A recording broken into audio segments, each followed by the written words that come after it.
हद होई पई है। दीप सिद्धू स्टेज ते नहीं चढ़ेगा, बोलन नहीं दिता जाएगा। जे दीप सिद्धू दे अगे असीं आके माइक करांगे, रोक के देख ले जिन्हें रोकना। फिर बदमाशियां नहीं चलणगियां। ये किसान आगूआं नूं और सारे नौजवान पंजाब दे जिन्ने गए ने, जेड़ा आगू इहो जिहा बयान दिंदा है ओहदा फिर जलूस करो दब दब के।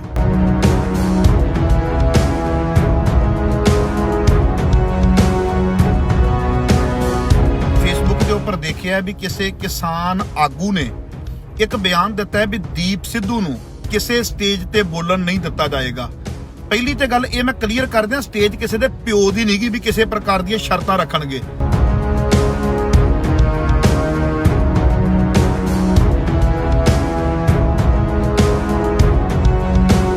सो ये ना समझो भी जेड़े आए ने ये साडे मगर आए ने, साडी अगवाई दे विच चलणगे। नहीं, इस तरीके दी गल्लां ना करो। असीं कोई पिंजरे दे तोते है नहीं जेड़े थोड़ी बोली बोलांगे।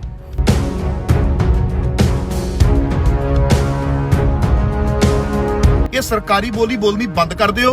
मेरी एक बेनती है, लोक लहर है, मत सोचो भी 30-31 दे अंडर रहन वाली है। ये किसी दे अंडर रहन वाली है नहीं।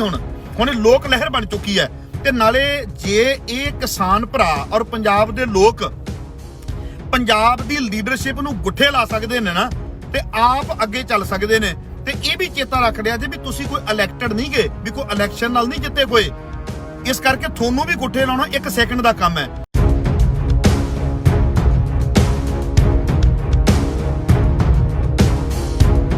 दीप सिद्धू का टोटली समर्थन करो।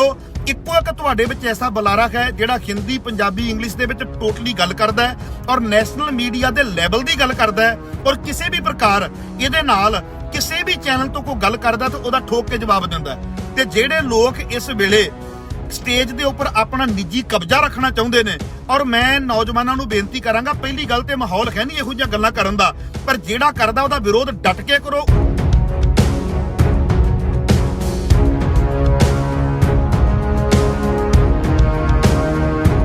नियम होया दीप सिद्धू नहीं बोलेगा, कल नूं तुसीं कहोगे लखा सधाना नहीं बोलेगा, परसों कहोगे हरप्रीत सिंह मखू नहीं बोलेगा। इस तरह दी शर्तां ना लाओ। मेरी एक बेनती जे, नहीं तो काम तुहाडे तो बाहर हो जाना जे।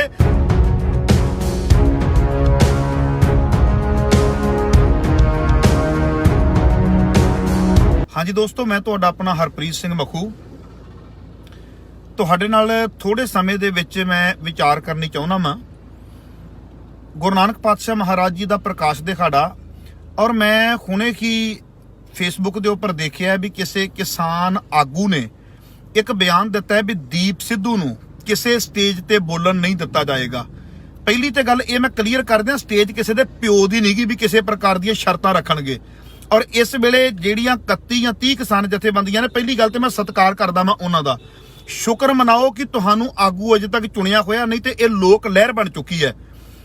हर एक किसान ही आगू बनया होया है, हर एक किसान ही खुद मुख्तियारी की गल करदा पिया ते अगे आए हुए ने। ते जिहड़ा इस तरीके दे ऐसे समय दे उपर बयान देने, ये सरकारी बोली बोलनी बंद कर दिओ। मेरी एक बेनती है, लोक लहर है, मत सोचो भी 30-31 दे अंडर रहन वाली है। ये किसी दे अंडर रहन वाली है नहीं। हुण लोक लहर बन चुकी है। ते नाले जे ये किसान भरा और पंजाब दे लोक पंजाब दी लीडरशिप नूं गुੱਠੇ ला सकदे ने ना, ते आप अगे चल सकते हैं। ते ये भी चेता रख लिया जे भी तुसीं कोई इलैक्टेड नहीं गए, भी कोई इलैक्शन नाल नहीं जिੱਤੇ कोई। इस करके थोनों भी गुੱਠੇ लाउणा 1 सेकंड का काम है। दीप सिद्धू वीर दा मैं समुची सिख संगत नूं बेनती करांगा, नौजवान भरावां नूं बेनती करांगा भी दीप सिद्धू का टोटली समर्थन करो। इक्को एक तुहाडे विच ऐसा बुलारा है जिहड़ा हिंदी पंजाबी इंग्लिश दे विच टोटली गल करदा है और नैशनल मीडिया दे लैवल दी गल करदा है, और किसी भी प्रकार इहदे नाल किसी भी चैनल तो कोई गल करदा तो उहदा ठोक के जवाब दिंदा है। ते जिहड़े लोग इस वेले स्टेज दे उपर अपना निजी कब्जा रखना चाहुंदे ने, और मैं नौजवानों नूं बेनती करांगा, पहली गल तो माहौल है नहीं इहो जिहियां गल्लां करन दा, पर जिहड़ा करदा उहदा विरोध डट के करो, उत्थे ही करो उहदा विरोध। भी खबरदार तूं काहनूं खना, तेरे प्यो दी स्टेज लगी है। सो इस करके मेरी एक बेनती है भी ये चीज़ां किसान संघर्ष नूं तारो पीड़ करन वालियां सरकारी शह दे उपर कुछ बंदे करदे पए ने। ते किसान जथेबंदियां नूं भी बेनती है भी जिहड़ा भी इस तरीके गल करदा पिया भाई उन्हां नूं नत्थ पाओ। जे तुसीं ना नत्थ पाई ते ये जिहड़े लोक ने जिहड़े सड़कां दे उपर आए हुए ने, हुण जिहड़े बापू सड़कां दे उपर आए ने, ਸਵੇਰੇ ਸ਼ਾਮ ਨਿਤਨੇਮ ਕਰਨ ਵਾਲੇ, ਬਾਣੀਆਂ ਪੜਨ ਵਾਲੇ, ਉਹ ਕਿਹੜੀ ਜਥੇਬੰਦੀ ਦੇ ਵਿੱਚੋਂ ਨੇ? ਹੁਣ ਮੈਂ ਸਮਰਥਨ ਕਰਨ ਦੇ ਲਈ ਗਿਆ, ਮੈਨੂੰ ਦੱਸਿਆ ਜਾਂ ਮੈਂ ਕਿਹੜੀਆਂ 31 ਜਥੇਬੰਦੀਆਂ ਦੇ ਵਿੱਚੋਂ ਆਉਣਾ ਵਾ? ਮੇਰੇ ਤੇ ਕਿਹੜੇ ਦੀਪ ਸਿੱਧੂ ਦਾ ਠੱਪਾ ਲੱਗਾ? ਮੇਰੇ ਤੇ ਕੋਈ ਠੱਪਾ ਨਹੀਂ ਲੱਗਾ। ਅਸੀਂ ਆਪਣੀ ਮਨਮਰਜ਼ੀ ਦੇ ਨਾਲ ਗਏ ਆ, ਸਾਡੇ ਅੰਦਰ ਦਰਦ ਆਇਆ ਤੇ ਅਸੀਂ ਗਏ ਆ ਉੱਥੇ। ਇਸ ਕਰਕੇ ਸਾਰਿਆਂ ਦੇ ਉੱਪਰ ਆਪਣੇ ਠੱਪੇ ਨਾ ਲਾਓ। ਮੇਰੀ ਇੱਕ ਬੇਨਤੀ ਹੈ, ਕਿਸਾਨ ਸੰਘਰਸ਼ ਨੂੰ ਕਿਸਾਨ ਸੰਘਰਸ਼ ਹੀ ਰਹਿਣ ਦਿਓ, ਇਹਨੂੰ ਕੋਈ ਕਾਮਰੇਡ ਸੰਘਰਸ਼ ਬਣਾਉਣ ਦਾ ਯਤਨ ਨਾ ਕਰੋ। ਹਰਿਆਣੇ ਦਾ ਕਿਸਾਨ ਆ ਗਿਆ, ਯੂਪੀ ਦਾ ਕਿਸਾਨ ਆ ਗਿਆ, ਹੁਣ ਇਕੱਠ ਵੇਖ ਕੇ ਹੀ ਸੋਚਦੇ ਆ ਵੀ ਸਾਡੀ ਜਿਹੜੀ ਅਗਲੇ ਪਾਸੇ ਲੱਗਿਆ ਜਾਵੇ। ਸੋ ਮੇਰੀ ਬੇਨਤੀ ਹੈ ਕਿਸਾਨ ਭਰਾਵਾਂ ਨੂੰ, ਕਿਸਾਨ ਆਗੂਆਂ ਨੂੰ, ਵੀ ਜਿਹੜਾ ਵੀ ਤੁਹਾਡਾ ਬੰਦਾ ਇਸ ਤਰੀਕੇ ਦਾ ਬਿਆਨ ਆਪਣੀ ਮਨਮਰਜ਼ੀ ਨਾਲ ਦਿੰਦਾ ਹੈ, ਉਹਦਾ ਉੱਥੇ ਵਿਰੋਧ ਕਰੋ। ਜੇ ਕਿਸਾਨ ਜਥੇਬੰਦੀਆਂ ਨਹੀਂ ਵਿਰੋਧ ਕਰਦੀਆਂ ਤੇ ਜਿਹੜੇ ਇੱਥੇ ਸਾਡੇ ਲੱਖਾਂ ਨੌਜਵਾਨ ਗਏ ਹੋਏ ਨੇ, ਜਿਹੜਾ ਵੀ ਕੋਈ ਲੀਡਰ ਤੁਹਾਨੂੰ ਲੱਗਦਾ ਵੀ ਕਿਸੇ ਚੈਨਲ ਦੇ ਉੱਪਰ ਕਿਸੇ ਦੇ ਵਿਰੋਧ ਵਿੱਚ ਬਿਆਨ ਦਿੰਦਾ ਹੈ, ਉਹ ਉੱਥੇ ਹੀ ਮਿਲੇ, ਉਹਦਾ ਜਲੂਸ ਕੱਢੋ, ਹੱਥ ਨਾ ਚੁੱਕੋ, ਗੱਲੀ ਬਾਤੀ ਉਹਦਾ ਜਲੂਸ ਕੱਢੋ ਔਰ ਤੇ ਸਵਾਲ ਕਰੋ। ਸੋ ਮੇਰੀ ਇੱਕ ਬੇਨਤੀ ਹੈ, ਇਹ ਕੰਮ ਤੁਹਾਨੂੰ ਕਰਨਾ ਪੈਣਾ। ਦੀਪ ਸਿੱਧੂ ਵੀਰ ਦੇ ਨਾਲ ਹਾਂ, ਨਾਲ ਸੀ, ਨਾਲ ਰਵਾਂਗੇ। ਔਰ ਮੈਂ ਕਿਸਾਨ ਵੀਰਾਂ ਨੂੰ ਬੇਨਤੀ ਕਰਾਂ, ਫਿਲਹਾਲ ਦੀ ਘੜੀ ਤੇ ਅਸੀਂ ਕਿਸਾਨ ਜਥੇਬੰਦੀਆਂ ਦੇ ਆਗੂਆਂ ਤੇ ਭਰੋਸਾ ਕਰਕੇ ਚੱਲੇ ਆ, ਪਰ ਹੁਣ ਜੇ ਇਸ ਤਰੀਕੇ ਦੇ ਬਿਆਨ ਦਿਓਗੇ, ਫਿਰ ਸਾਡੇ ਆਗੂ ਲੱਖਾ ਸਿਧਾਣਾ ਵੀਰ ਹੋਵੇਗਾ, ਦੀਪ ਸਿੱਧੂ ਹੋਵੇਗਾ, ਨਾਲ ਇਹਨਾਂ ਦੇ 3 ਹੋਰ ਪਾਏ ਜਾਣਗੇ, ਪੰਚ ਪ੍ਰਧਾਨੀ ਹੋਵੇਗੀ, ਫਿਰ ਅਸੀਂ ਆਪਣਾ ਆਗੂ ਚੁਣ ਕੇ ਅੱਗੇ ਭੇਜਾਂਗੇ। ਹੱਦ ਹੋਈ ਪਈ ਏ।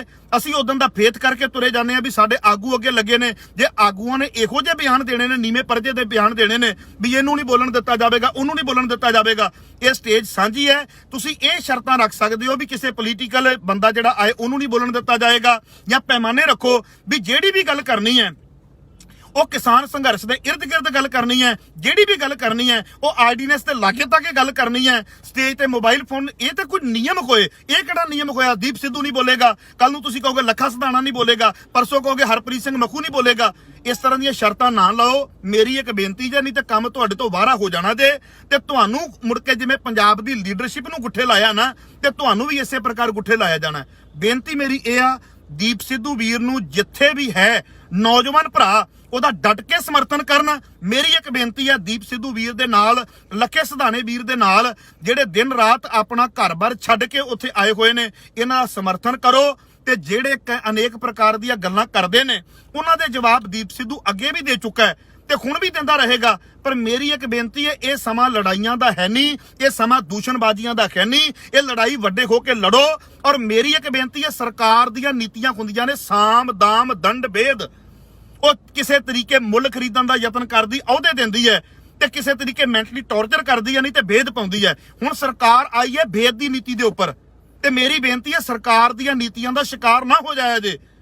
ਔਰ ਕਿਸਾਨ ਭਰਾਵਾਂ ਨੂੰ, ਖਾਸ ਕਰਕੇ ਕਿਸਾਨ ਆਗੂਆਂ ਨੂੰ ਮੇਰੀ ਬੇਨਤੀ ਹੈ ਵੀ ਜਿਹੜੇ ਲੋਕ ਇਸ ਤਰੀਕੇ ਦੇ ਬਿਆਨ ਦਿੰਦੇ ਨੇ, ਜੇ ਇਸ ਤਰੀਕੇ ਦੇ ਬਿਆਨ ਦੇਣੇ ਨੇ, ਇਹਨਾਂ ਲੋਕਾਂ ਨੇ ਦੇਣੇ ਨੇ, ਤੇ ਫਿਰ ਸਾਡੀ ਬੇਨਤੀ ਹੈ, ਮੈਂ ਇੱਕ ਫਿਰ ਬੇਨਤੀ ਲੱਗਾ ਮੈਂ ਕਰਨ, ਫਿਰ ਅਸੀਂ ਇਹ ਬਿਆਨ ਦਿਆਂਗੇ ਵੀ ਸਾਡੇ 5 ਆਗੂ ਵੱਖਰੇ ਹੋਣਗੇ। ਫਿਲਹਾਲ ਦੀ ਘੜੀ ਅਸੀਂ ਕਿਸਾਨ ਜਥੇਬੰਦੀਆਂ ਨੂੰ ਅੱਗੇ ਲਾਇਆ ਹੋਇਆ, ਪਰ ਜੇ ਕਿਸਾਨ ਜਥੇਬੰਦੀਆਂ ਸਾਡੇ ਭਰਾਵਾਂ ਨੂੰ ਗੁੱਠੇ ਲਾਉਣਗੀਆਂ ਔਰ ਉਹਨਾਂ ਤੇ ਸ਼ਰਤਾਂ ਰੱਖਣਗੀਆਂ, ਜਿਵੇਂ ਸਟੇਜ ਮੁੱਲ ਖਰੀਦੀ ਹੁੰਦੀ ਹੈ, ਤੇ ਫਿਰ ਅਸੀਂ ਸਿੱਧਾ ਐਲਾਨੀਆਂ ਗੱਲ ਕਹਿੰਦੇ ਆ, ਲੱਖਾ ਸਿਧਾਣਾ, ਦੀਪ ਸਿੱਧੂ ਅੱਗੇ ਲੱਗਣਗੇ, ਨਾਲ 3 ਜਣੇ ਹੋਰ ਪੈਣਗੇ, 5 ਮੈਂਬਰੀ ਕਮੇਟੀ ਹੋਵੇਗੀ, ਤੇ ਫਿਰ ਅਸੀਂ ਜਿਹੜੀ ਹੈ ਉਹ ਉੱਥੇ ਚੰਗੇ ਲੱਗਾਂਗੇ ਵੀ ਅਸੀਂ ਇੱਕ ਵੱਖਰੀ ਸਟੇਜ ਲਾਉਂਦੇ ਹੋਏ। ਥੋੜਾ ਬਹੁਤਾ ਆਪਾਂ ਸ਼ਰਮ ਨੂੰ ਹੱਥ ਮਾਰੀਏ। ਏਡੀ ਵੱਡੀ ਸੈਂਟਰ ਦੇ ਨਾਲ ਲੜਾਈ ਹੈ, ਤੁਸੀਂ ਆਪਸ ਦੇ ਵਿੱਚ ਭਿੜੀ ਤੁਰੇ ਜਾਂਦੇ ਹੋ।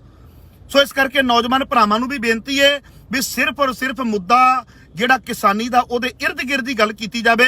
ਕੋਸ਼ਿਸ਼ ਕਰੋ ਵੀ ਇਸ ਵੇਲੇ ਕੋਈ ਆਪਸੀ ਭੇਦਭਾਵ ਹੈ, ਹਰਪ੍ਰੀਤ ਸਿੰਘ ਮਖੂ ਦੀ ਕਿਸੇ ਨਾਲ ਨਹੀਂ ਬਣਦੀ, ਲੜਾਈਆਂ ਲੜਨ ਦੀ ਬਜਾਏ ਉੱਥੇ ਮੈਂ ਸ਼ਾਂਤ ਹੋ ਜਾਵਾਂ, ਜੇ ਕਿਸੇ ਦੀ ਮੇਰੇ ਨਾਲ ਨਹੀਂ ਬਣਦੀ ਉਹ ਸ਼ਾਂਤ ਹੋ ਜਾਵੇ। ਇਹ ਸਮਾਂ ਇੱਕ ਇਸ ਤਰੀਕੇ ਦਾ ਹੈ। ਪਰ ਦੀਪ ਸਿੱਧੂ ਇੱਕ ਐਸਾ ਬੰਦਾ ਜਿਹੜਾ ਨੈਸ਼ਨਲ ਮੀਡੀਆ ਦੇ ਉੱਪਰ, ਇੰਟਰਨੈਸ਼ਨਲ ਮੀਡੀਆ ਦੇ ਉੱਪਰ ਤੁਹਾਡੀ ਗੱਲ, ਤੁਹਾਡੇ ਹੱਕਾਂ ਦੀ ਗੱਲ, ਗੁਰੂ ਨਾਨਕ ਇਨਕਲਾਬ ਦੀ ਗੱਲ ਜਿਹੜਾ ਠੋਕ ਵਜਾ ਕੇ ਕਰ ਸਕਦਾ ਔਰ ਤਸੱਲੀ ਨਾਲ ਕਰ ਸਕਦਾ। ਕੋਈ ਅੱਜ ਦਾ ਉਹਨੂੰ ਸੁਣਿਆ? ਕਈ ਮਹੀਨੇ ਹੋ ਗਏ ਨੇ ਉਸ ਬੰਦੇ ਨੂੰ ਸੁਣਦਿਆਂ ਹੋਇਆਂ। ਹੱਦ ਹੋਈ ਪਈ ਹੈ। ਦੀਪ ਸਿੱਧੂ ਸਟੇਜ ਤੇ ਨਹੀਂ ਚੜੇਗਾ, ਬੋਲਣ ਨਹੀਂ ਦਿੱਤਾ ਜਾਵੇਗਾ। ਜੇ ਦੀਪ ਸਿੱਧੂ ਦੇ ਅੱਗੇ ਅਸੀਂ ਆ ਕੇ ਮਾਈਕ ਕਰਾਂਗੇ, ਰੋਕ ਕੇ ਵੇਖ ਲੈ ਜਿਹਨੇ ਰੋਕਣਾ, ਫਿਰ ਬਦਮਾਸ਼ੀਆਂ ਨਹੀਂ ਚੱਲਣਗੀਆਂ। ਇਹ ਕਿਸਾਨ ਆਗੂਆਂ ਨੂੰ ਔਰ ਸਾਰੇ ਨੌਜਵਾਨ ਪੰਜਾਬ ਦੇ ਜਿੰਨੇ ਗਏ ਨੇ, ਜਿਹੜਾ ਆਗੂ ਇਹੋ ਜਿਹਾ ਬਿਆਨ ਦਿੰਦਾ ਉਹਦਾ ਫਿਰ ਜਲੂਸ ਕੱਢੋ ਦੱਬ ਕੇ। ਬੇਨਤੀ ਜੇ ਮੇਰੀ, ਹੁਣ ਇਹ ਬੇਨਤੀ ਮੇਰੀ ਪ੍ਰਮਾਣ ਕਰ ਲਿਆ ਜੇ। ਹੱਦ ਹੋਈ ਪਈ ਏ। ਕਦੀ ਕਿਸੇ ਮੂੰਹ ਚੁੱਕ ਕੇ ਬਿਆਨ ਦੇ ਦੇਣਾ, ਇਹੋ ਜਿਹੇ ਬਿਆਨ ਭਰਾਓ ਨਾ ਦਿਓ। ਫਿਲਹਾਲ ਦੀ ਘੜੀ ਅਸੀਂ ਤੁਹਾਡਾ ਸਮਰਥਨ ਕਰਦੇ ਪਏ ਆ। ਹੁਣ ਜਿਹੜੇ ਮੈਂ ਕਹਿੰਦਾ ਵੀ ਪਿੰਡਾਂ ਦੇ ਵਿੱਚੋਂ ਕਿਸਾਨ ਉੱਠ ਕੇ ਗਏ, ਯਾਰ ਉੱਥੇ ਕਿਹੜੀ ਜਥੇਬੰਦੀ ਦਾ ਠੱਪਾ ਲੱਗਾ? ਕਿਸੇ ਜਥੇਬੰਦੀ ਦਾ ਠੱਪਾ ਨਹੀਂ ਲੱਗਾ। ਉਹਨੂੰ ਦਰਦ ਆਇਆ, ਉੱਠ ਕੇ ਤੁਰ ਪਿਆ। ਹੁਣ ਮੈਂ ਤੁਹਾਡੇ 31 ਜਿਹੜੇ 30-31 ਜਥੇਬੰਦੀਆਂ, ਮੈਂ ਤੁਹਾਡੇ ਕਿਸੇ ਨੂੰ ਨਹੀਂ ਮਿਲਿਆ। ਹੁਣ ਮੈਂ ਦਿੱਲੀ ਦੀ ਧਰਤੀ ਦੇ ਉੱਪਰ ਚਲਾ ਗਿਆ। ਸੋ ਇਹ ਨਾ ਸਮਝੋ ਵੀ ਜਿਹੜੇ ਆਏ ਨੇ ਇਹ ਸਾਡੇ ਮਗਰ ਆਏ ਨੇ, ਸਾਡੀ ਅਗਵਾਈ ਦੇ ਵਿੱਚ ਚੱਲਣਗੇ। ਨਹੀਂ, ਇਸ ਤਰੀਕੇ ਦੀਆਂ ਗੱਲਾਂ ਨਾ ਕਰੋ। ਅਸੀਂ ਕੋਈ ਪਿੰਜਰੇ ਦੇ ਤੋਤੇ ਹੈ ਨਹੀਂ ਜਿਹੜੇ ਤੁਹਾਡੀ ਬੋਲੀ ਬੋਲਾਂਗੇ। ਹੱਕਾਂ ਦੀ ਤੁਸੀਂ ਗੱਲ ਕਰਦੇ ਹੋ, ਅੱਗੇ ਲਾਇਓ ਜਿੱਥੇ ਸਾਨੂੰ ਲੱਗੇਗਾ ਤੁਸੀਂ ਰੋਂਗ ਹੋ। ਜੇ ਅਸੀਂ ਪੰਜਾਬ ਦੀ ਲੀਡਰਸ਼ਿਪ ਨੂੰ ਦਰਕਨਾਰ ਕਰ ਸਕਦੇ ਹਾਂ ਤੇ ਤੁਸੀਂ ਚੁਣੇ ਨਹੀਂ ਹੋਏ, 1 ਸੈਕਿੰਡ ਦੇ ਵਿੱਚ ਤੁਹਾਨੂੰ ਵੀ ਪਾਸੇ ਕਰ ਦਿਆਂਗੇ। ਲੱਖਾ ਸਿਧਾਣਾ, ਦੀਪ ਸਿੱਧੂ ਸਾਡਾ ਆਗੂ ਹੋਏਗਾ। ਅਸੀਂ ਇਹਨਾਂ ਨੂੰ ਅੱਗੇ ਲਾਵਾਂਗੇ ਤੇ ਨਾਲ ਪੂਰਾ ਮੋਢੇ ਨਾਲ ਮੋਢਾ ਜੋੜ ਕੇ ਤੁਰਾਂਗੇ। ਪਰ ਹੱਦ ਹੋ ਗਈ ਯਾਰ। ਇੱਥੇ ਮੈਂ ਦੇਸ਼ ਵਿਦੇਸ਼ ਦੇ ਵੀਰਾਂ ਨੂੰ ਬੇਨਤੀ ਕਰਾਂਗਾ, ਹੁਣ ਤੁਸੀਂ ਸੁਣ ਲਓ ਕੀ ਕਹਿੰਦੇ ਫਿਰਦੇ ਨੇ। ਇੱਕ ਕਿਸਾਨ ਆਗੂ ਦਾ ਬਿਆਨ ਆਇਆ, ਦੀਪ ਸਿੱਧੂ ਨੂੰ ਸਟੇਜ ਤੋਂ ਨਹੀਂ ਬੋਲਣ ਦਿੱਤਾ ਜਾਵੇਗਾ, ਇਹਨੂੰ ਮਾਈਕ ਤੇ ਨਹੀਂ ਬੋਲਣ ਦਿੱਤਾ ਜਾਵੇਗਾ, ਇਹਨੂੰ ਸਟੇਜ ਤੇ ਨਹੀਂ ਚੜਨ ਦਿੱਤਾ ਜਾਵੇਗਾ। ਤੇ ਜੇ ਫਿਰ ਦੀਪ ਸਿੱਧੂ ਵੀਰ ਨੇ ਉਹ ਤਾਂ ਸਟੇਜ ਲਾ ਲਈ, ਫਿਰ ਡਟ ਵੱਟ ਕੇ ਹੀ ਸਾਥ ਦੇਾਂਗੇ, ਪੰਜਾਬ ਤੋਂ ਨੌਜਵਾਨ ਲੈ ਕੇ ਚੱਲਾਂਗੇ। ਯਾਰ ਬੇਨਤੀ ਹੈ ਮੇਰੀ, ਨਾ ਕਰੋ ਇਹੋ ਜਿਹੇ ਬਿਆਨ, ਨਾ ਦਿਓ ਕਿਰਪਾ ਕਰਕੇ। ਜਿਹੜੇ ਆਗੂ ਇਹੋ ਜਿਹੇ ਬਿਆਨ ਦਿੰਦੇ ਨੇ ਉਹਨਾਂ ਦੀ ਜ਼ਬਾਨ ਨੂੰ ਲਗਾਮ ਪਾਓ। ਬੇਨਤੀ ਹੈ ਕਿਸਾਨ ਭਰਾਵਾਂ ਨੂੰ ਵਿਸ਼ੇਸ਼ ਤੌਰ ਤੇ, ਇਹ ਤੁਹਾਡਾ ਵੀ ਬੜਾ ਗਰਕ ਕਰਕੇ ਰੱਖ ਦੇਣਗੇ। ਤੇ ਚੇਤੇ ਰੱਖਿਆ ਜੇ, ਇਹ ਇਕੱਠ ਵੇਖ ਕੇ ਬਹੁਤੇ ਆਪਾਂ ਸਾਰੇ ਵੀਰੋ ਚੌੜੇ ਨਾ ਹੋਈਏ। ਜੇ ਕਿਤੇ ਕੋਈ ਕੌਮੀ ਨੁਕਸਾਨ ਹੋਇਆ ਤੇ ਇਹਨਾਂ ਆਗੂਆਂ ਨੂੰ ਭੁਗਤਣੇ ਪੈਣੇ ਨੇ, ਕਿਉਂਕਿ ਇਹਨਾਂ ਆਗੂਆਂ ਦੀ ਅਗਵਾਈ ਦੇ ਵਿੱਚ ਫਿਰ ਉੱਥੇ ਗਏ ਸੀ ਜਿਹੜੇ ਬਾਕੀ ਗਏ ਸੀ। ਜੇ ਫਿਰ ਇਸ ਪਾਸੇ ਆਉਣਾ ਜਿੱਤੇ, ਬੇਨਤੀ ਹੈ ਨਾ ਕਰੋ ਕਿਰਪਾ ਕਰਕੇ। ਆਪਾਂ ਰਲ ਮਿਲ ਕੇ ਸੰਘਰਸ਼ ਲੜੀਏ। ਸੈਂਟਰ ਸਰਕਾਰ ਨਾਲ ਯਾਰ ਤੁਹਾਡੀ ਟੱਕਰ ਹੋਈ ਪਈ ਹੈ ਤੇ ਤੁਸੀਂ ਆਪਸ ਦੇ ਵਿੱਚ ਉਲਝੇ ਫਿਰਦੇ ਹੋ। ਆਪਸੀ ਅਲਝਾਕ ਹੁਣ ਛੱਡੋ, ਨਿੱਜੀ ਮਤਭੇਦ ਛੱਡੋ। ਮੈਂ ਮੰਨਦਾ ਵਾਂ ਜਿਉਂਦੀਆਂ ਕੌਮਾਂ ਦੇ ਅੰਦਰ, ਜਿਉਂਦੇ ਸਮਾਜ ਦੇ ਵਿੱਚ ਮਤਭੇਦ ਹੁੰਦੇ ਨੇ, ਪਰ ਇਹ ਵਕਤ ਯਾਰ ਨਿੱਜੀ ਕਿਣਾ ਕੱਢਣ ਦਾ ਹੈ ਨਹੀਂ। ਇਸ ਕਰਕੇ ਬੇਨਤੀ ਹੈ ਮੇਰੀ, ਕੰਟਰੋਲ ਸਾਰੇ ਆਪਣੇ ਆਪ ਨੂੰ ਕਰੀਏ। ਇਹ ਤਾਂ ਮੈਨੂੰ ਦੁਖੀ ਹੋ ਕੇ ਗੱਲ ਕਹਿਣੀ ਪਈ ਵੀ ਦੀਪ ਸਿੱਧੂ ਵੀਰ ਕਿੰਨੇ ਦਿਨਾਂ ਦਾ ਮੋਰਚਾ ਲਾ ਕੇ ਸ਼ੰਭੂ ਬੈਠਾ ਹੈ, ਕਿੰਨੇ ਪਿੰਡਾਂ ਦੇ ਵਿੱਚ ਨੌਜਵਾਨ ਲਾਮਬੰਦ ਕੀਤੇ ਗਏ ਨੇ। ਤੇ ਜੇ ਇਹ ਕਿਸਾਨ ਵੀਰ ਕਹਿੰਦੇ ਵੀ ਸਾਡਾ ਉੱਥੇ ਸੀ ਪ੍ਰੋਗਰਾਮ ਲਿਖਿਆ, ਤਾਂ ਵੀ ਉਹ ਨਾਲ ਸਾਰੀ ਆਪਣੀ ਈਗੋ ਛੱਡ ਕੇ ਉੱਥੇ ਤੁਰ ਪਿਆ। ਹੋਰ ਯਾਰ ਕੀ ਕਰੇ ਉਹ?